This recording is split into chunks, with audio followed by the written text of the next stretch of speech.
Okay, thank you so much, coaches, for joining the second half of the uh, chapter of Overcoming the Environment by Joe Dispenza. Today, we will be continuing with the second half of it. So, um, to be first of all focus, or rather, I can put it like how we can detach ourselves from the external environment. It is very simple. You be in the present. Okay. It is always said like, it is always easy to say rather than doing it. But it is also possible for us. Just a minute, coaches.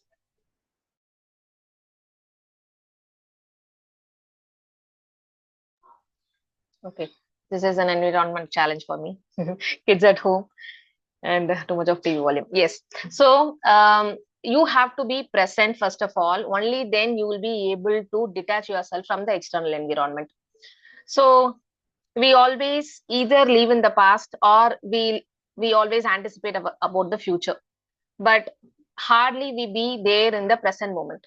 Now this is the core, or this is the crux of this chapter. Now we have to first of all become aware whether am I dwelling too much in the past, or am I dwelling too much about the future, or it is like 50-50. First you have to become aware. Now how will you do that? So you have to be in the present moment. Okay, you have to be the observer of yourself. You have to see the thinker, what he or she is thinking. So you have to come to the present moment. So you have to practice certain tools to bring your consciousness to the now moment. And there are so many things, but the crux here is the mindfulness. You have to bring in you have to be mindful in whatever you're doing, whether you're cooking or whether you're reading a book, or even if you're scolding somebody, be in that moment, right? Only then we will know in anger how much words we are just like that throwing against people, over the people. And once we are down and someone comes and say, you remember you said these words, and we will be shocked, or sometimes even we say like, no, I never said that. But we are capable of saying it. So whatever you do, be mindful. Whatever you do it with your utmost consciousness. Now for this you can practice meditation. So again, practicing meditation for me, um, there are a number of ways, as Sar always say, but for me is to focus on my thoughts. I don't go into a state of like thoughtlessness, but rather I started observing my thoughts. Just shutting down closing my eyes and start observing my thoughts. I started to realize like what kind of a conditioning I've been made, what kind of a belief system I have. And topping up, I have got a lot of wishful thinking, which is not at all getting manifesting in reality.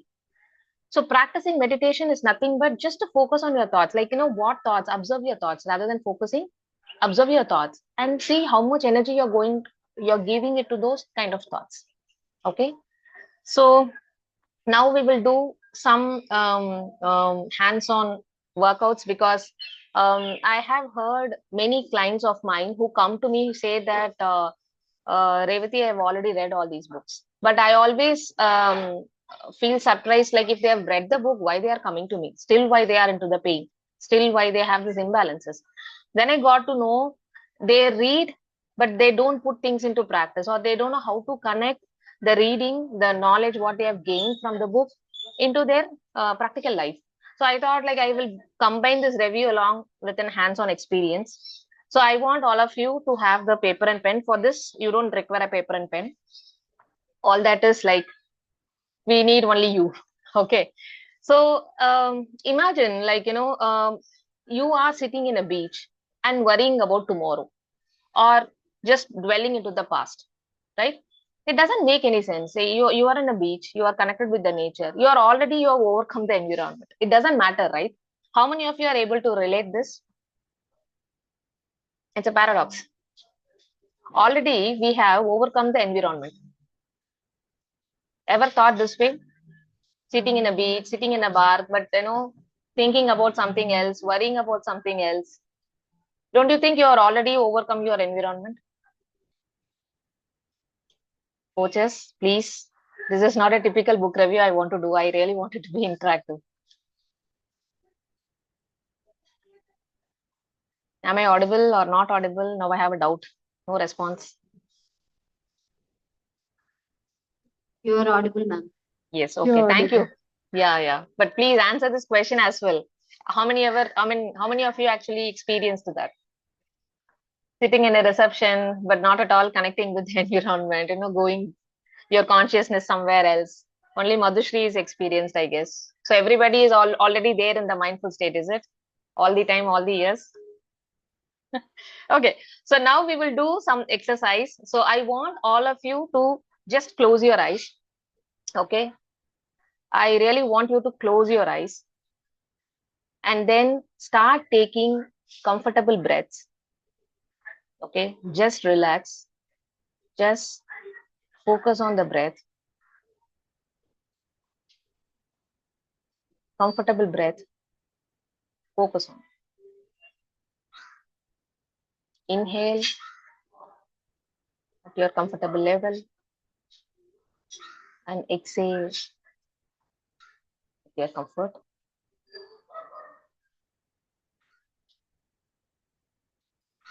Just imagine that you are just present here, no past, no future, just present here. Now imagine yourself sitting on a seashore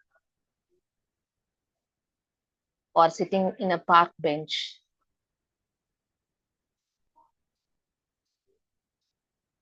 and try to listen to the sound of the waves or the birds chirping or the children playing around.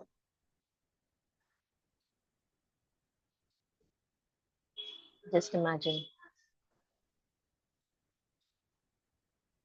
you're very much relaxed, just in the present moment.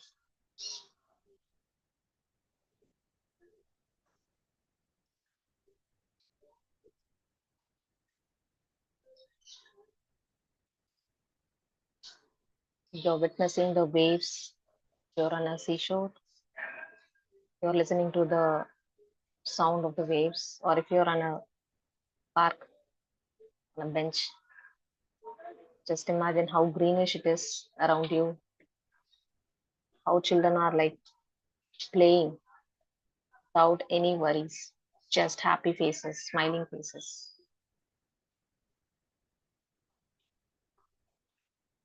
Just imagine you being there,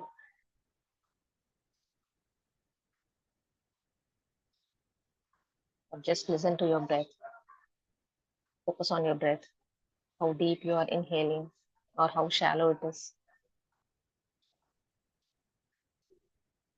right? On the count of 10, you can open your eyes. 10, 9, 8, 7, 6, 5, 4, 3, 2, 1. So gently open your eyes. So anybody did feel anything kind of relaxation? Were you able to sense that? If it is not also, that's absolutely fine. But anybody were able to sense that relaxed face, at least for this 2 minutes? How do you feel now? Not much? Right. Means we need still more practice to be in the present moment. Right? We are trying to resist. We now are trying to connect with the current environment. We have to move beyond this environment. Right? If you are sitting in a room, probably you are more connected with this room. You feel like, no, I'm still in the room only. Okay. So with that kind of a mindset, we won't be able to create a present moment. Okay. So be more conscious of what you are observing or what you are feeling.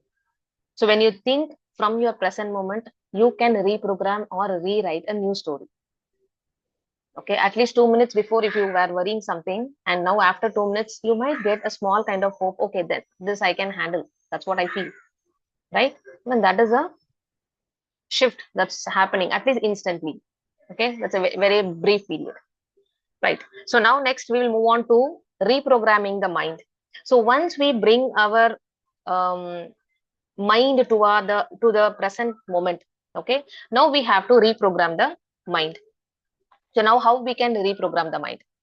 So as I already said, environment has a great impact or influence over our subconscious mind, right? So because we being raised up in certain ways, we have a certain set of people around us always, or we been seeing certain things around our house, could be a street light or a tree, whatever it is, it always has an impact over us.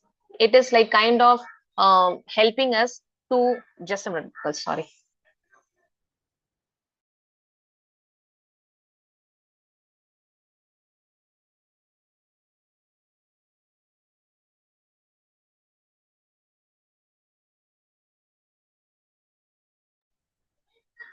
Okay, so every time the subconscious mind is being influenced unknowingly or knowingly with the environment. So now we have to replace this limiting thoughts with empowering ones. Okay. Now imagine there is a person who is into a monotonous job. Every single day he or she is doing the same kind of job again and again and again. Okay. But what if he or she overcomes that monotonous, taking a little bit of risk and learning some new course or new skill? Probably they might have a better future or better opportunity to make money, right? But that person is not willing to take that risk. Why? Because the mind is so programmed that it is thinking that this is all familiar to me, so this is more safe to me, more than me exploring the unfamiliar things. Okay, so this is what happens. But now how we can actually reprogram? So if there is an opportunity, okay, let me take this risk, right? What if it works for me rather than what if it doesn't? We always start focusing on those things like what if it fails? But how many of us do really ask us like, okay, what if it works? So this is a simple shift in the thought. And it's not just a simple shift, but you have to be there with that energy level. So you have to start visualizing and affirming. So visualizing and affirming has to go with the feeling. Okay, you have to, the moment the thought pops up, okay, what if it works? So that thought should be along with the emotions, along with the feeling. You have to feel from it. That every cell of the body should experience that, okay, already my master has achieved that. With that kind of an energy, if you are able to visualize and affirm, then it is easy for you to reprogram the mind. The firing and wiring of the neurons is always possible. We can always fire and wire new sets of neurons. That is possible. That's what Dr. Joe Dispenza say throughout his book. So it is called neuroplasticity. Only thing is that we need that constant approach, constant practice until it become automated. Just like, okay, what if it fails? Became automated for us, right? So similarly, what if it works? Can also be automated, but provided we have to really work on that, right? So now we will do a simple exercise. Now, how we can reprogram our mind? Now, pen and paper, please. I want every one of you to try this. It is really good. It's really worth trying it out. So now write one limiting belief you have about yourself, right? It could be anything. No, I won't be able to charge my client this much, or I won't be able to get this many clients per month, whatever it is, that limiting belief, or I am not, I don't have that kind of a knowledge when it comes to clinical side, anything it could be. Okay. That limiting belief, I want you to write one thing and then reframe it with a positive affirmation. It could be anything. Like as I said, what if I fail? Could be your limiting belief. You can reframe it like, what if it works? What if I succeed in doing it? Could be the rephrasing affirmation.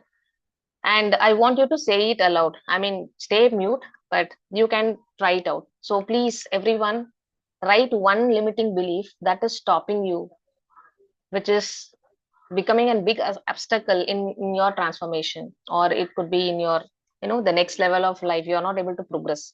Write one limiting belief. So hope I can see Madhu since she's on camera, but hope all the others also writing. At least put a thumbs up that you are writing. Then that could be an interaction for me. Yes, ma'am, writing, ma'am. Yes, yeah. Thanks, Nalini. Others? Yes, Neeraja. Thank you. Right, okay. Thanks, Tanya.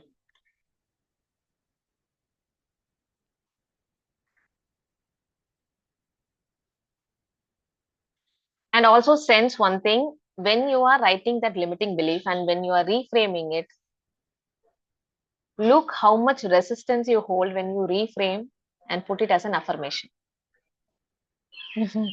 I'm able to see Madhu laughing. I'm with you, Madhu. Don't worry. Even I have a lot of that, resistance to write something. See, that is called wishful thinking. We wish to do something, we wish to achieve something. We have limiting belief, yes, but we are not even able to just write it in a sentence as well. That much of resistance we hold. Okay, so all done. Wrote your one limiting belief, right? And any help required to reframe it as a positive affirmation. And then all are, I think, good enough in putting affirmation. I mean, writing positive affirmation. So, as I said, when you are doing a positive affirmation, obviously affirmation is always positive, but feel that positivity from within. Okay, there should be no disbelief, not even 1% of disbelief when you write that affirmation. That is the key to make your affirmation realize. Okay, manifest into reality. Okay, write only those affirmation, even if you want to go step by step. See, in quantum we have quantum tunneling. If a person is earning probably 50,000 per month, we can affirm like, okay, I would like to earn 70,000. I can write an affirmation like, okay, I am earning 70,000 per month. I'm happy about it. I have the deservability, whatever it is, rather than directly jumping into like, okay, I want to have 2 lakhs per month. Okay, while writing itself, even I myself will not believe 50K to 2L is a big jump, right? So the more we go into the quantum level, it is easy for us to affirm. But rather, if we are like starting, we are like beginners, we still need time and space, then go step by step. It will really help you, because the moment you start experiencing that, even that small shift, that gives you the confidence to give now go for the bigger ones. Okay. So this is how you have to reprogram your mind. Okay. So next, this is something interesting one. So letting go of the familiar. Okay. So now what it mean? Comfort zone. When I used to go through, I mean, come across this term comfort zone, now I realize that this is a paradoxical word, because this comfort zone is actually not the comfort zone, but rather this is the zone. It actually is an obstacle for our own transformation, because we don't want to explore any unfamiliarity or any uncertainty. We want to be there within that, that limit. We don't want to explore anything. We don't want to try anything.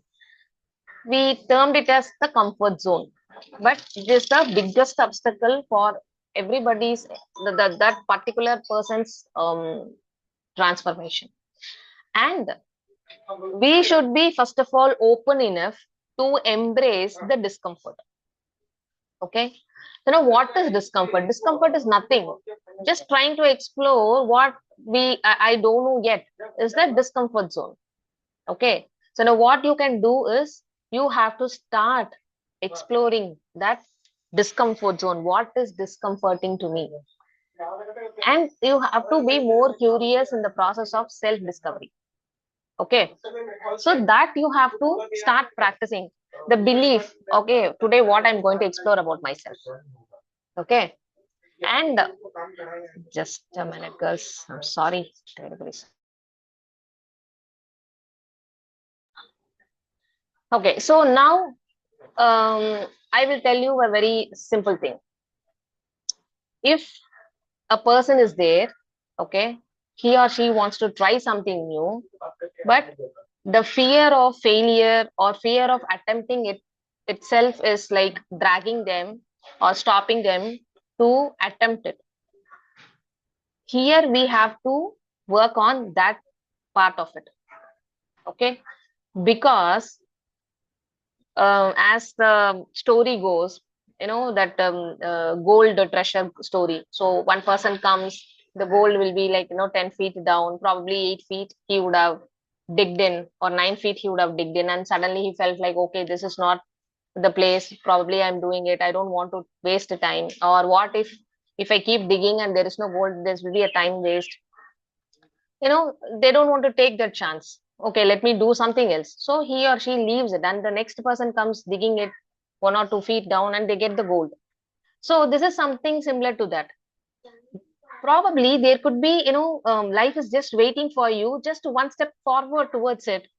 Your life completely transforms. Your life is just waiting to get transformed. But unfortunately, taking that one step, okay, unfortunately, taking that one step completely blocks our transformation. Okay. So I would like to share a story. I mean, the real incident happened with one of the clients. I don't want to take the name of not the client, the coach.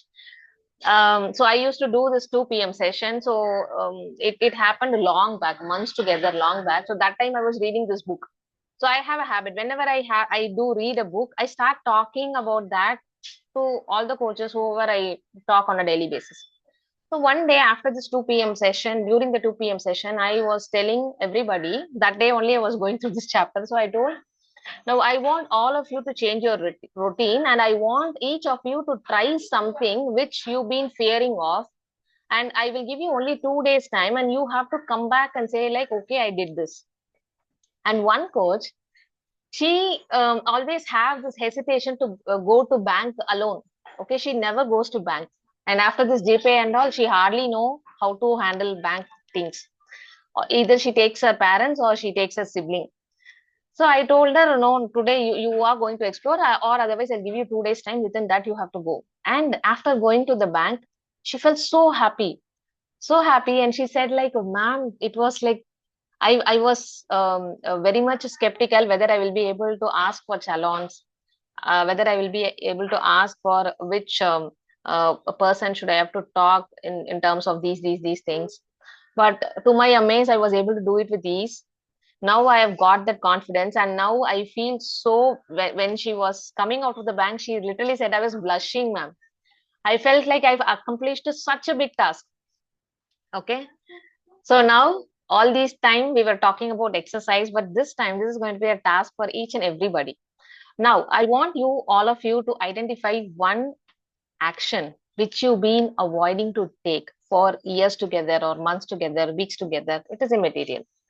I want you to write that one single thing which you've been postponing, never attempted. But I want you to give yourself only 3 days time. See, shorter the time, chances are high that you will do the task. More the time, again, it will get diluted. Okay.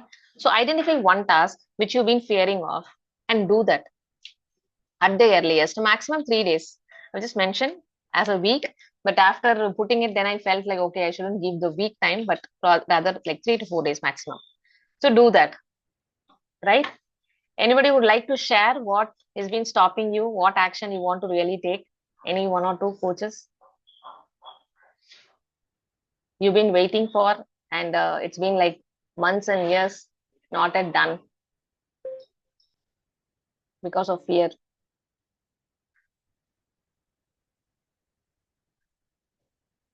You're all thinking, is it? Okay, what task I've been waiting? Okay, that's fine. But do this task. Okay. I'll be very happy the day you share that, oh, okay, I broke this cage and I came out of it, and it was like so good. Like, blushing only will happen. Okay. So for this only, I was fearing a lot. My goodness, it was so easy. I could have done that. No, that kind of a feeling will automatically come to the surface. So I want all of you to do your that one action which you've been denying to take. Okay.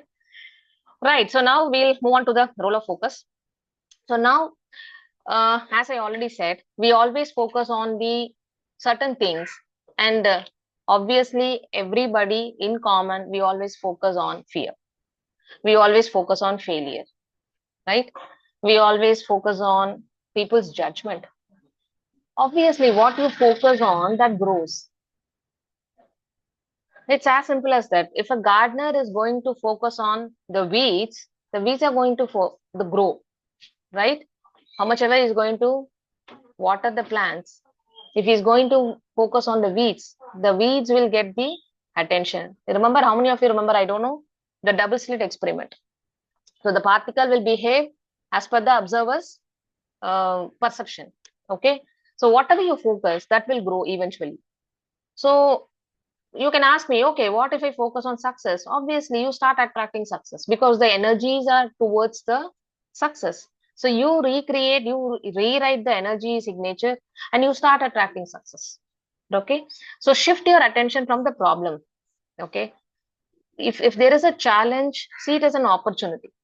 Okay, now this has come to me for me to break the cage and for me to evolve to the next level. Probably this has come to me to teach me something. I have to learn some skill or upgrade myself. Shift your focus.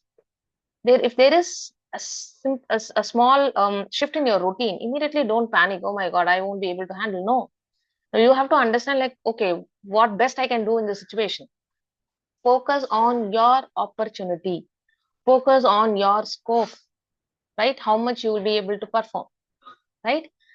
And very simple thing, we always have this fear, this poverty consciousness. So shift that. Just start focusing on gratitude. Okay. Start focusing on the blessings you have in your life. It could be as simple as that, having a phone connecting to the session. It could be like proper Wi-Fi connection, right?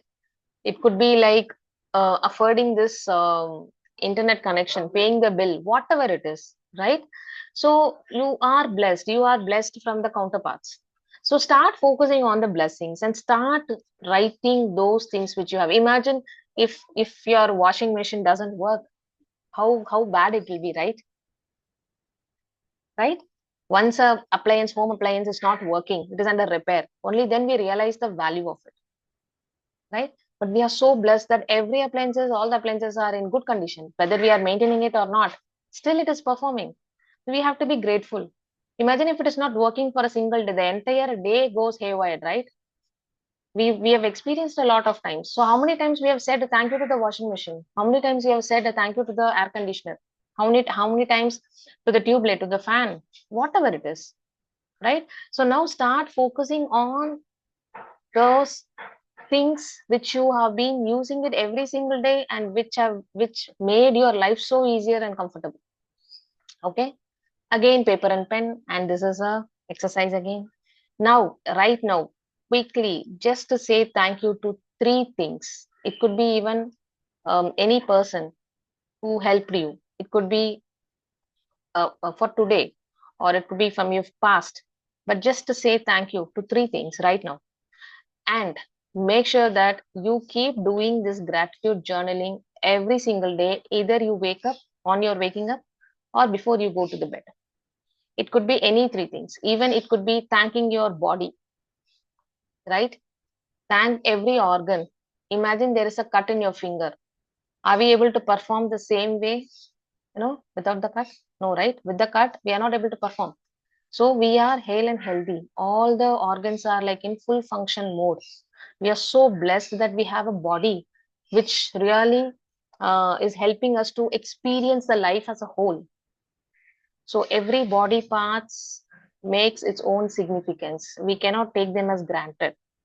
So try saying thank you to each of the body parts. Yesterday I was saying my client, even it could be your anus, okay, or it could be your urinary bladder. Anything, everything is as its own significance, and you have to be more and more thankful without giving much attention to the body, but still it is helping us to achieve whatever we want to, helping us to experience every single thing. We have to be thankful. Once the moment you start writing gratitude, I'm damn sure you will not have time to focus on what you're not having. The moment you start writing, okay, I have this, I have that, I have this, the focus shifts. The moment the focus shifts, I have, you start having every single thing in your life. Okay. So this is the role of focus, and this exercise you are going to do it, and at least share one gratitude in the group so that you might be an inspiration for someone's life transformation. Okay. So now practicing is the key. You have to start practicing it every single day. You have to have a daily routine.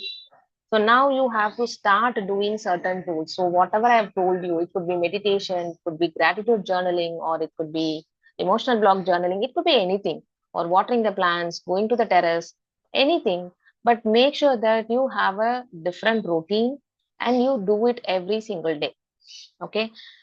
Practicing the daily changes very important, because you have to break the routine. Only then you will experience a new outcome. With the same routine you won't be able to achieve the new outcome, right? You keep recreating the same past experiences because you're holding on to the past memories, so you won't be able to do it. So make sure that you're going to focus on the process, not the outcome. So imagine, I will explain it in simple things. You celebrate small victories to sustain motivation.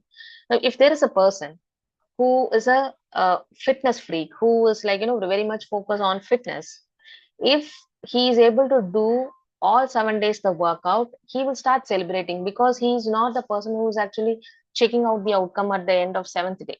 Okay, I haven't achieved what it is, but rather for him the achievement is, okay, I've done all the 7 days. It's a streak. you know that's how you have to do it. Whether you are achieving the end result, is it's not at all the focus.